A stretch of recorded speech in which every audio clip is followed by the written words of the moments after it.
La parole de Dieu est une lampe à mes pieds. Je marcherai joyeux sur la route sans broncher. Lectio Divina.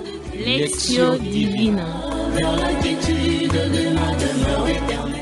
Lectio Divina, une émission pour méditer, prier et vivre la parole de Dieu au quotidien.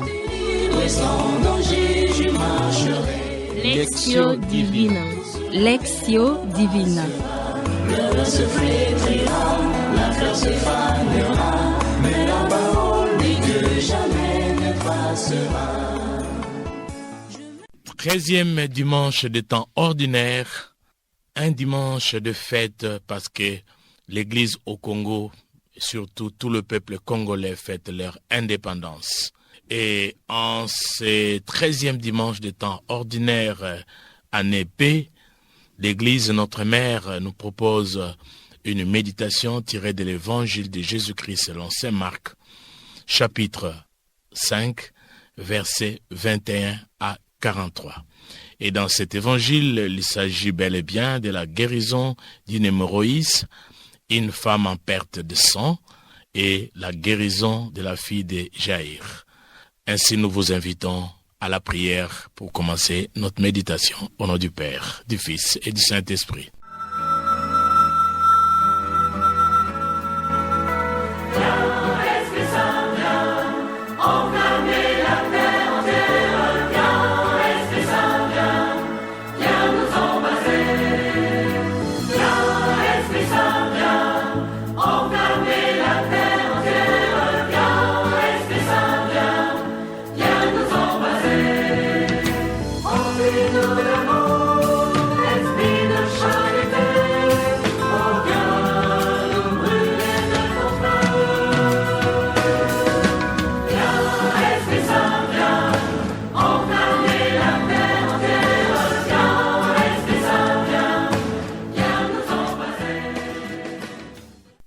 Après ces moments de prière, nous vous invitons à l'écoute de la parole du Seigneur. Suivons la lecture. Évangile de Jésus-Christ selon saint Marc, chapitre 5, du 21e au 43e verset. En ces temps-là, Jésus regagna en barque l'autre rive, et une grande foule s'assembla autour de lui. Il était au bord de la mer. Arrive un des chefs de synagogue nommé Jaïr. Voyant Jésus, il tombe à ses pieds et le supplie instamment. « Ma fille, encore si jeune, est à la dernière extrémité. Viens lui imposer les mains pour qu'elle soit sauvée et qu'elle vive. » Jésus partit avec lui, et la foule qui le suivait était si nombreuse qu'elle l'écrasait. Une femme qui avait des pertes de sang depuis 12 ans, elle avait beaucoup souffert du traitement de nombreux médecins et elle avait dépensé tous ses biens sans avoir la moindre amélioration. Au contraire, son état avait plutôt empiré. Cette femme donc, ayant appris ce qu'on disait de Jésus, vint par derrière dans la foule et toucha son vêtement. Elle se disait en effet, « Si je parviens à toucher seulement son vêtement, je serai sauvée. » À l'instant, l'hémorragie s'arrêta et elle ressentit dans son corps qu'elle avait été guérie de son mal. Aussitôt Jésus se rendit compte qu'une force était sortie de lui. Il se retourna dans la foule et il demandait « Qui a touché mes vêtements ?» Ses disciples lui répondirent « Tu vois bien la foule qui t'écrase et tu demandes « Qui m'a touché ?» Mais lui regardait tout autour pour voir celle qui avait fait cela. Alors la femme, saisie de crainte et toute tremblante, sachant ce qui lui était arrivé, vint se jeter à ses pieds et lui dit toute la vérité. Jésus lui dit alors, « Ma fille, ta foi t'a sauvée. Va en paix et sois guérie de ton mal. » Comme il parlait encore, des gens arrivent de la maison de Jaïr, le chef de synagogue, pour dire à celui-ci, « Ta fille vient de mourir. À quoi bon déranger encore le maître ?» Jésus, surprenant ces mots, dit au chef de synagogue, « Ne crains pas, crois seulement. » Il ne laissa personne l'accompagner, sauf Pierre, Jacques et Jean, le frère de Jacques. Ils arrivent à la maison du chef de synagogue. Jésus voit l'agitation et des gens qui pleurent et poussent des grands cris. Il entre et leur dit, « Pourquoi cette agitation et ces pleurs? L'enfant n'est pas morte, elle dort. » Mais on se moquait de lui. Alors, il met tout le monde dehors, prend avec lui le père et la mère de l'enfant et ceux qui étaient avec lui. Puis, il pénètre là où reposait l'enfant. Il saisit la main de l'enfant et lui dit « Talita kum », ce qui signifie « Jeune fille, je te le dis, lève-toi ». Aussitôt la jeune fille se leva et s'est mise à marcher. Elle avait en effet 12 ans. Ils furent frappés de grande stupeur et Jésus leur ordonna fermement de ne le faire savoir à personne. Puis il leur dit de la faire manger. Acclamons la parole de Dieu. Louange à toi, Seigneur Jésus. Prenons quelques minutes de silence pour méditer le texte de notre évangile.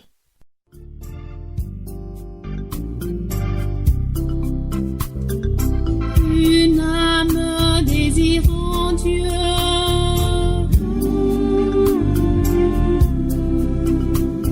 toujours en attente du temps de Dieu.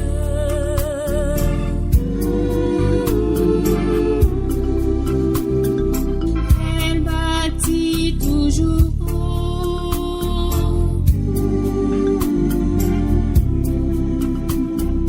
creusant la profondeur de Dieu.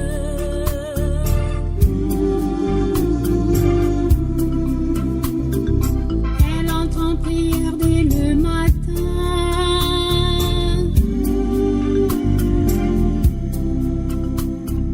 en contemplation de la croix. À présent, nous pouvons partager ce qui nous a touchés, partager ce qui a frappé et attiré notre attention. La parole de Jésus qui m'a touché est celui-ci. Ta foi t'a sauvé, va en paix et sois guéri de ton mal.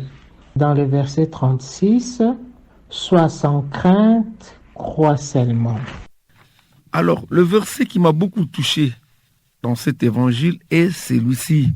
Si je parviens à toucher son vêtement, je serai sauvé. La parole de Dieu d'aujourd'hui me touche profondément là où, si je parviens à toucher seulement son vêtement, je serai sauvé. À l'instant, l'hémorragie s'arrêta. Talita kum, ce qui signifie « jeune fille, je te le dis, lève-toi ». Aussitôt, la jeune fille se leva et se mit à marcher. Je suis touché par deux versets, verset 28 et verset 30. Je cite, verset 28. Elle se disait en effet, si je parviens à toucher seulement son vêtement, je serai sauvé. Verset 30. Aussitôt Jésus se rendit compte qu'une force était sortie de lui. Il se retourna dans la foule et il demandait, qui a touché mes vêtements? Nous ne voulons pas rester seulement au niveau des textes, mais nous voulons approfondir encore notre méditation. Alors que chacun de nous, avec joie, puisse partager ce qu'il a saisi comme message, que nous dit ce texte, que lui dit ce texte, que me dit ce texte que nous venons de suivre. La guérison de la femme hémorroïde et la résurrection de la fille de Jaïr nous montrent la foi et la persévérance de la femme et la foi puis l'ébranlement de Jaïr. Il y a bien de manières de toucher le Christ. Au mois d'août, lors d'une campagne d'évangélisation, quand on demande aux personnes malades et à tous ceux qui avaient des problèmes d'avancer pour qu'on prie pour eux, j'étais dans la foule. J'ai dit au Seigneur de me guérir. J'ai pris l'ordonnance médicale et les médicaments qui étaient dans mon sac à main. Je les ai mis dans la corbeille et je dis, Seigneur, je suis guéri. Je ne prendrai plus ces médicaments. Après la campagne, comme je prenais chaque matin la prise de tension artérielle, elle a commencé à baisser d'elle-même jusqu'aujourd'hui. Moi aussi, ma foi m'avait sauvé. Le Christ n'est pas un faiseur de miracles au pouvoir magique, mais il veut établir une relation personnelle avec chacun de ceux qui le sauvent. Ce passage biblique met en évidence l'importance de la foi chez celui qui vient au Christ. Talita koum, ce qui signifie jeune fille. Je te l'ai dit, lève-toi. Aussitôt, la jeune fille se leva et s'est mise à marcher.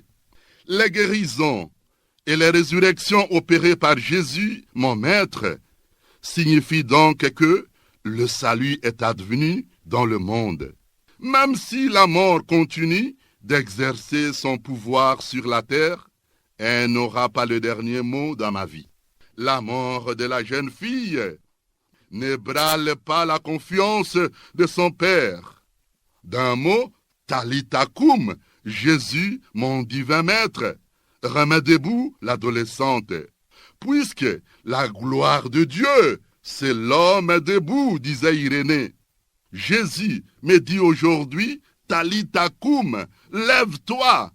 Et une fois debout, je vais me ressourcer à sa table eucharistique pour avoir les énergies nécessaires pour l'annoncer partout, car la foi vient de ce que j'attends et elle me pousse à faire confiance en Jésus, mon Dieu, mon Seigneur et mon Sauveur.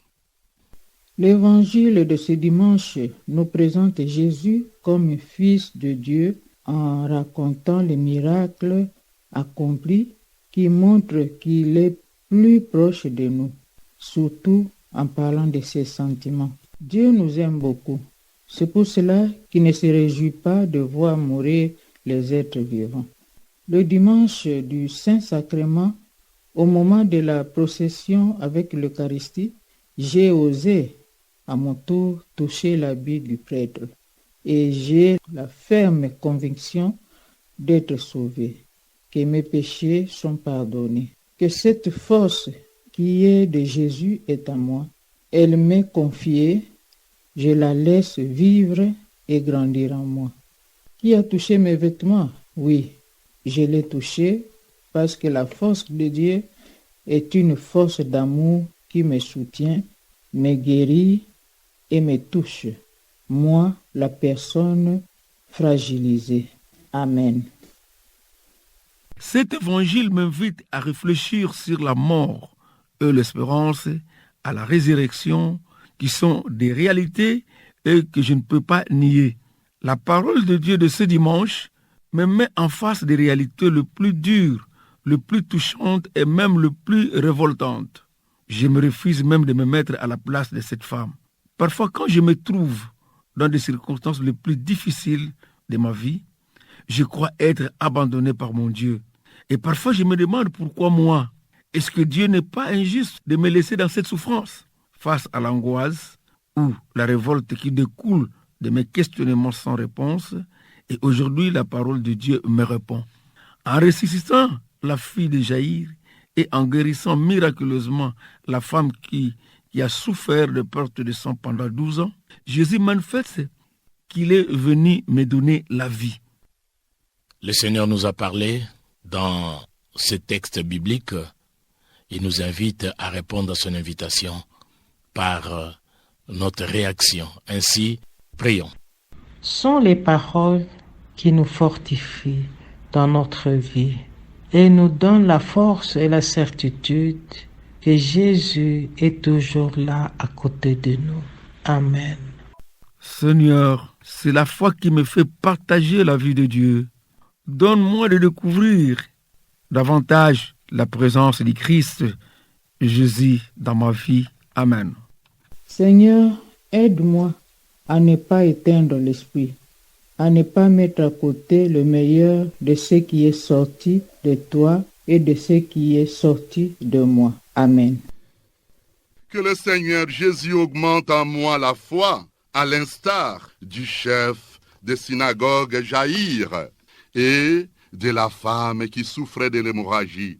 Une foi qui croit que Jésus est sauveur et il peut tout, et rien ne peut lui résister, car tout pouvoir lui a été donné au ciel et sur la terre par son Père. Amen. Chers auditeurs, chères auditrices, l'Église Notre Mère nous propose cette méditation tirée de l'évangile de Saint Marc, chapitre 5, versets 21 à 43. Dans cet évangile, Jésus se montre comme le Sauveur. Jésus le Sauveur. Et là, nous comprenons tout de suite que Dieu n'a pas fait la mort et Dieu ne se réjouit pas de la mort des vivants. Au contraire, Dieu veut nous voir vivants et Dieu est content si nous sommes vivants. Ainsi, son Fils Jésus se manifeste comme sauveur de l'humanité, car sa mission de sauveur s'est manifestée dans la guérison d'une femme hémorroïde en perte de sang et la résurrection de la fille de Jaïr. Jésus ne veut pas se montrer comme un simple faiseur de miracles à la manière des magiciens, mais par ces miracles, il nous invite à revenir vers Dieu. Il nous interpelle et éclaire notre lanterne afin de comprendre que notre vie et notre salut n'est qu'entre les mains de Dieu et le vrai bonheur, on le trouve qu'auprès du Seigneur. C'est dans la foi que nous lui accordons, la foi, qui est pratiquement notre confiance, notre attachement à lui. Si nous ne collaborons pas, même le salut du Seigneur nous est difficile à être parvenu parce que nous devons nous ouvrir à lui et en lui nous trouvons la paix, nous trouvons la joie. Ensemble, indépendance tcha-tcha, la libération de notre pays, mais aussi la libération de nos cœurs, la libération de nos mauvaises habitudes, la libération de tout ce qui retarde le développement physique, mental, spirituel dans notre vie, dans notre communauté, dans notre société et dans notre pays. Indépendance tcha-tcha en Jésus le Sauveur. Pour l'animation au plateau, nous avons eu la participation des animateurs ci-après. Maître Exupéry Bouende, coopérateur paulinien et président de la Société de Saint-Vincent de Paul, conférence Saint-Joseph Limité. Je m'appelle Maman Marie-Jeanne Maloulou Epunzola, coopératrice paulinienne de la paroisse Marie Auxiliatrice Massina Abattoir. Je m'appelle Jérôme Louemba Luzolo, fidèle de la paroisse Christ-Roi. Maman Marie-Paul Cabessa, coopératrice paulinienne de la paroisse Saint-Michel. Et à l'animation de l'émission, vous avez Papa Paulin Zaboudi Tancel, animateur biblique Centre Liloba, et à la réalisation, Sœur Rita Almichi, fille de Saint-Paul. Ensemble, nous vous disons indépendance, tcha-tcha! La parole de Dieu est une lampe à mes pieds. Je marcherai joyeux sur la route sans broncher. Lectio Divina. Lectio Divina. Vers la quiétude de ma demeure éternelle. Lectio Divina, une émission pour méditer, prier et vivre la parole de Dieu au quotidien. Libre sans danger, je marcherai. Lectio Divina. Lectio Divina. Le se flétrira.